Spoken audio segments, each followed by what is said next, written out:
Good morning, everyone, to all who are connected virtually for this second edition of ET Connected Vehicle Summit. For past few months, virtual mode of life has become norm. Today, I'm going to talk about a different type of virtualization for which for past few years, this virtualization has been fast tracking autonomous development. We'll be talking about physics-based virtual sensor simulations for autonomous verification. Myself is Shitalkumar Joshi from ANSYS. I head the electrical and electronics customer-facing operations at ANSYS. In next 15 minutes, I want to discuss about what's the physics-based sensor simulation, why it is required. I'll just give you a few examples, very brief, keeping it a broad level view. We don't want to go into physics details. And kind of a demo video I'll play where closed loop verification is done using virtual sensor data.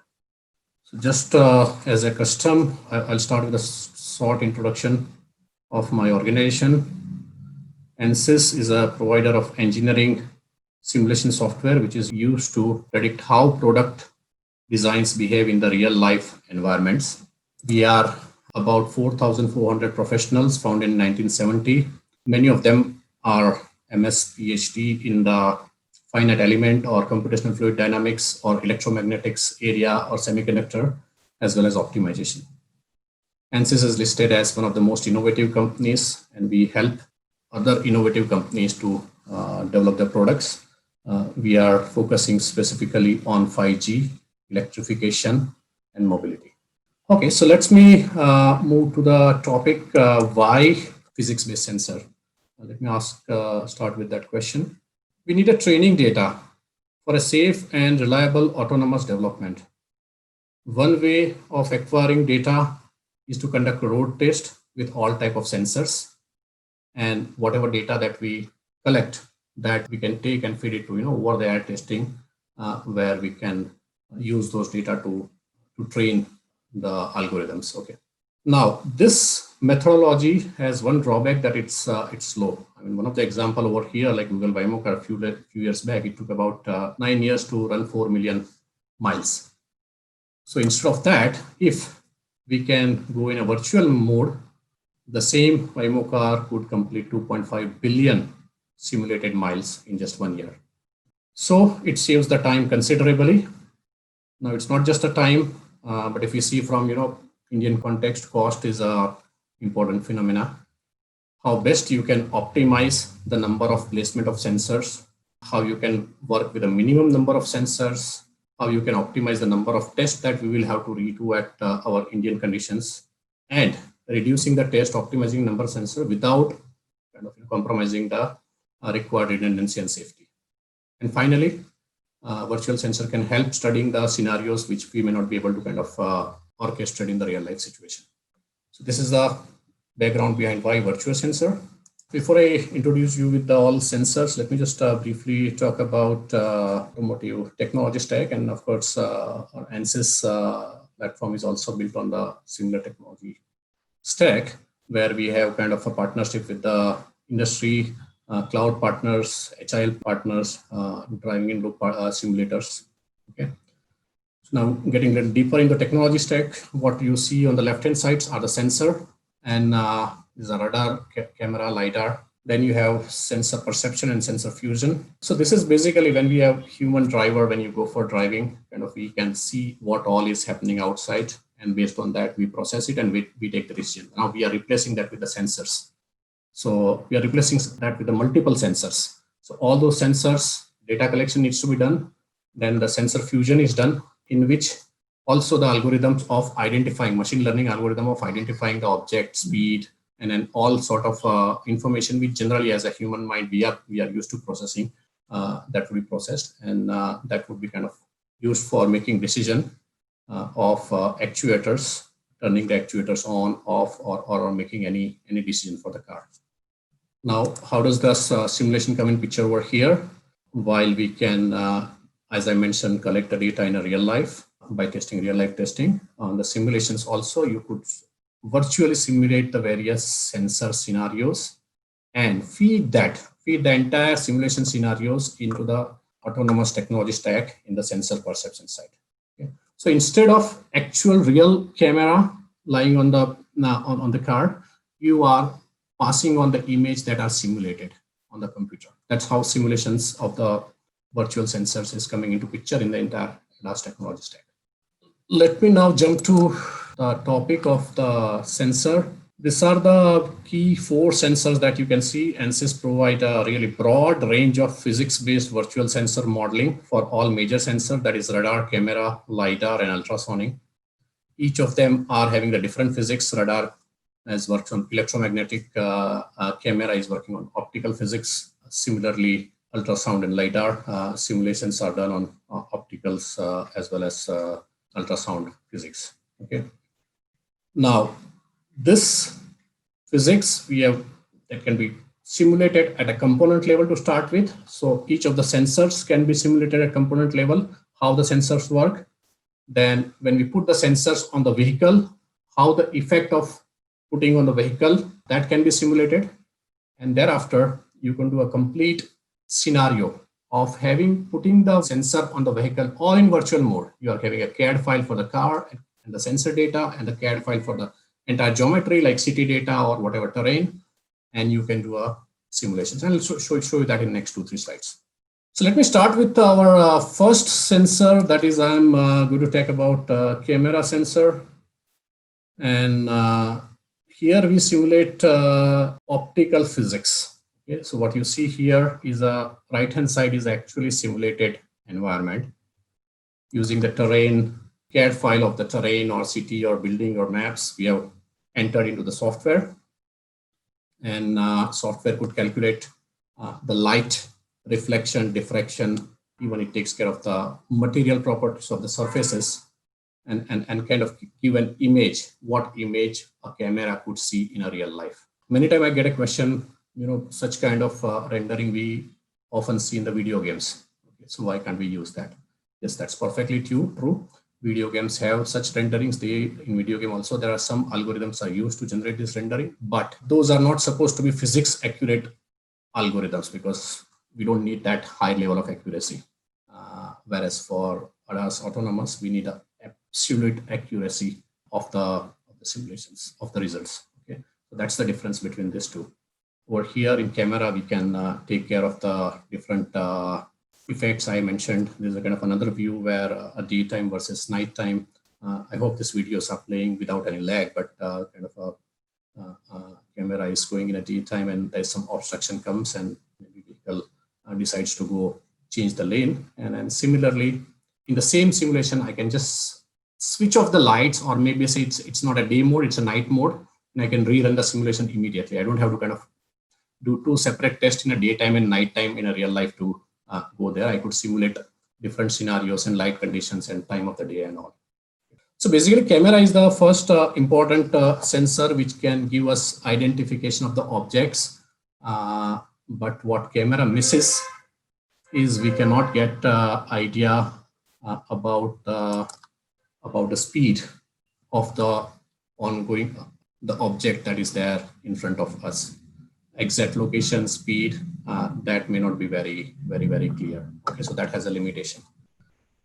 A human driver, by seeing when we see, we can kind of get estimate of the object identification as well as speed. If something comes up in front of us and we can break it, maybe camera may not be able to do that. So radar, it's based on the electromagnetic principles, where kind of you transmit electromagnetic waves, you take it back in the receiver, and create what we call as range doctor test, what you see over here. And this gives an exact kind of location, position, speed of the object. So when you combine the camera and radar together, you can get a more clearer idea about what's the environment is. Okay. And then over here in this example, you could see that showing a kind of a scenario where there is a road with a guardrail and road without the guardrail are there on the, so you can radar can capture the guardrail as well. Okay, and there are many other vehicles that are moving around can be captured over here quite accurately.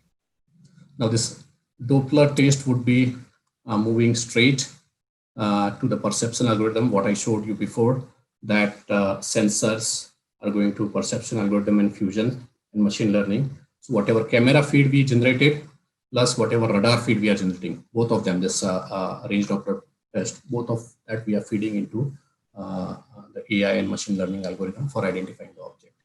The next one sensor is LiDAR. So LiDAR is also gives some more accurate information about the location and speed. Radar uses radio wave, whereas LiDAR uses the light wave, so it's very fast. For Waymo, it's one of the main sensors. So complementing camera, radar, and LiDAR, we can construct a virtual reality where we can identify an object, we can identify direction of movement, we can identify the speed, and this all data can be reunited to make a decision of what action needs to be taken by the autonomous car, whether to brake or whether to go left, right, or any actions that are going to be taken. Those can be taken based on the constructed virtual reality from this all sensor fusion. So this here I showed you how different sensors, camera, LiDAR, radar in a computer model can generate the environment. How we take it to the scale, how can we kind of solve it to a very broad, very large scale or massive scales, because we require to go to get the data for training AI algorithm in a very massive way. So there are two aspects over here. One is cloud computing, where we take all the real life scenarios and kind of geographical informations and all that we feed all with the sensors, and the massive parallel computing on the cloud. We can do this, keep churning this multiple physics-based simulations in a very fast manner, very fast manner. Okay. It's a huge compute clusters that we use. So that's one. And the second part is we also do some sort of a sensitivity study and optimization. So in doing that, we cut the number of simulations that needs to be done based on how sensitive a particular variables are, or particular situations are, or variability in those situations are. So these two are the main tools for taking this, whatever simulations I showed you earlier, taking that to a massive deployable scale where you can get millions or billions of miles of data for training your AI algorithm. So that's a brief about sensors. Let me go to my last slide before I will play a short video. Here, what I'm showing you is kind of one of the closed loop hardware in loop testing scenario.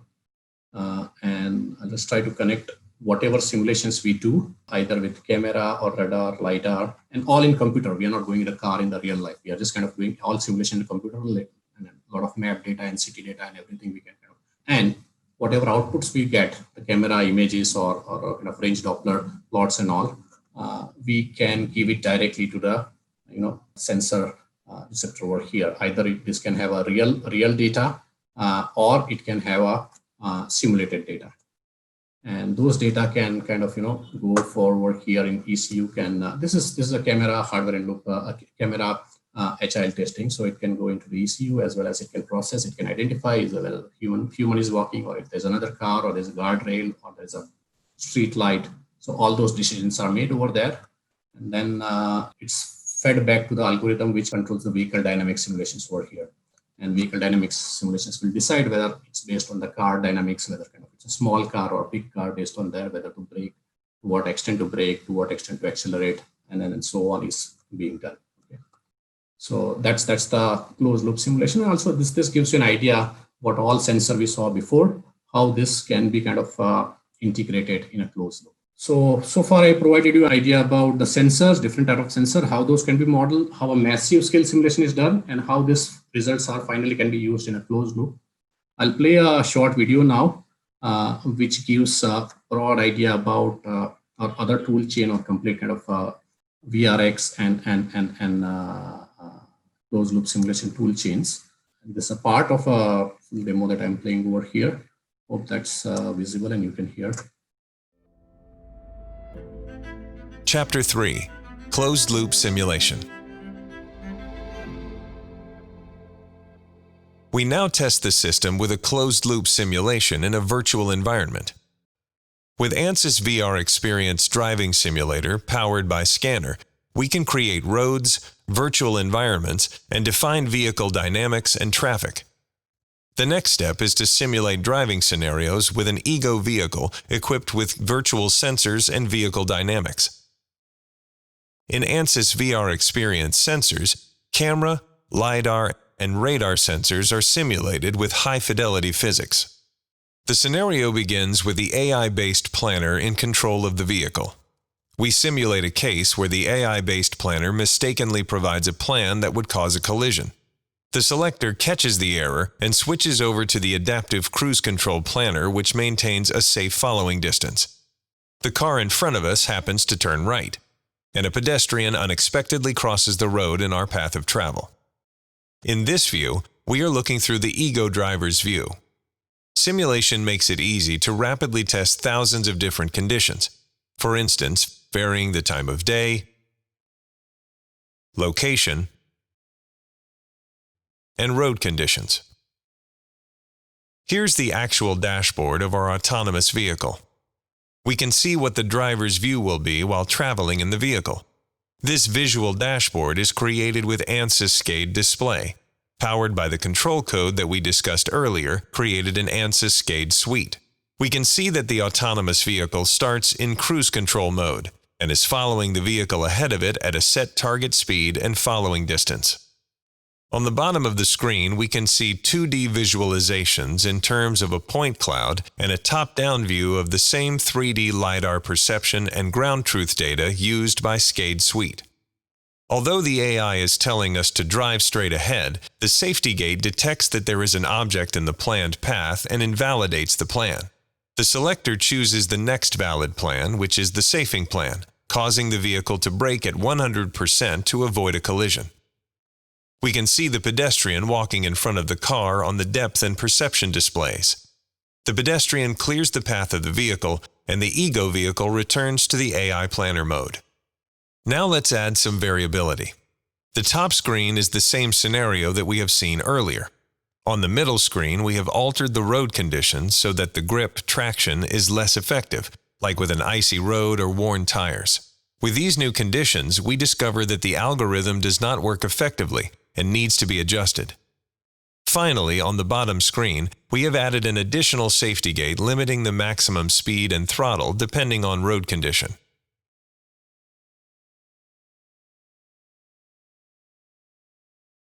Let's move on to Chapter 4 to see how to simulate hardware in the loop.